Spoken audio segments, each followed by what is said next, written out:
All right, excuse me. I'm a little bit rough for the wear. Looking scruffy. Got to clean this up tomorrow. I'm gonna get a haircut. I'm going to take a family portrait on Wednesday, so I'm waiting to shave because if I shave, yeah, long story. Anyways, today's video, real quick. I'm gonna talk about. Well, actually, it's more of a question. I'm wondering if, like, I used to use a service called GameFly, where they would send you a game and it's like the Netflix before Netflix went all streaming or mostly streaming. They would send you a game, you'd play it, and you'd send it back. Send a game, send it back. And Netflix is the same thing. With used to do with movies and DVDs and stuff. And then now there's a service called Xbox Game Pass where you subscribe to it and then you have a bunch of games for free. Like you can play them as much as you want. It's a catalog, right? And then here's the catalog. You play whatever you want in the catalog, and then they eventually add new stuff, add new stuff, add new stuff, and then they take some of it off, take some of it off. And I'm wondering how people use this stuff because I feel like I don't use it correctly. Because for as a deal, it's great.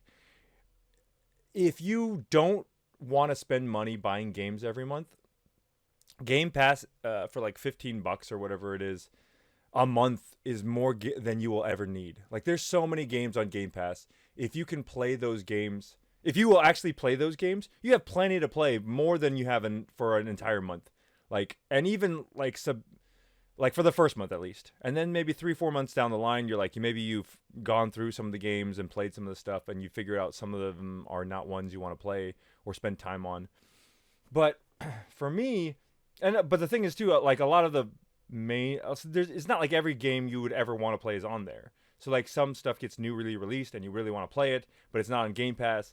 Then you end up buying it, right, and spending like $50 or whatever on it, and then that kind of defeats the purpose of the Game Pass. You know what I mean? I feel like it's an extra thing to tack on there, because like there used to be a thing. Remember when PS Plus used to give you games for free every month? And it's like, oh, here's 2 games for free. And everybody was making a big deal like, oh, look, those games are great. Oh, those are $50 games. And they're giving to you for free as long as you have a PS Plus account. Whoa.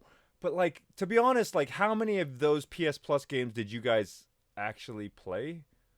Like, it would be worth it if it's like, oh shit, I haven't played Hitman. They just gave me Hitman, and then you got it and played it all the way through, and you made the most out of that month.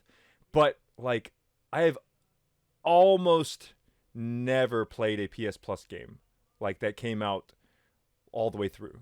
Like maybe there's something that I wanted. It's like, oh, finally they gave it on PS Plus.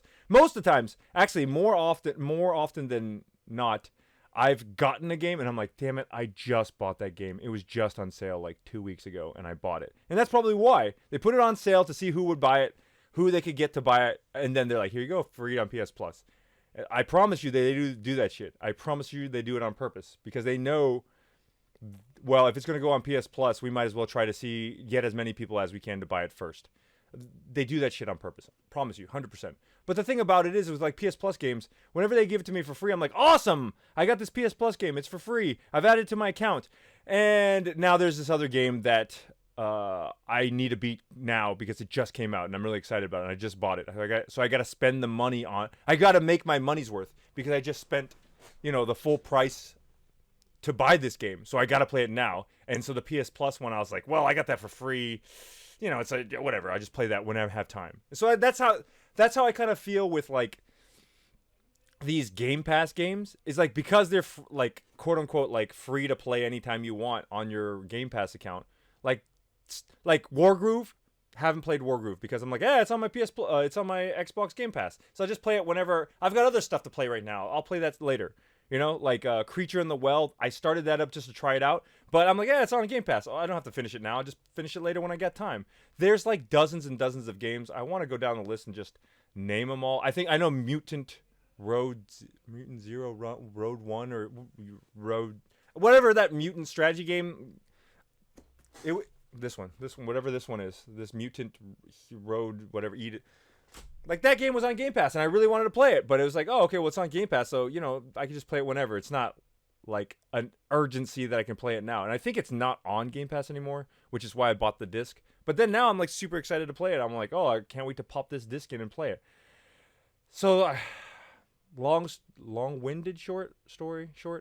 It's just I'm wondering if that happens to you guys, or is it just more of my one of my personality. Sorry, I just got out of the shower, so I'm still like sweating from the shower.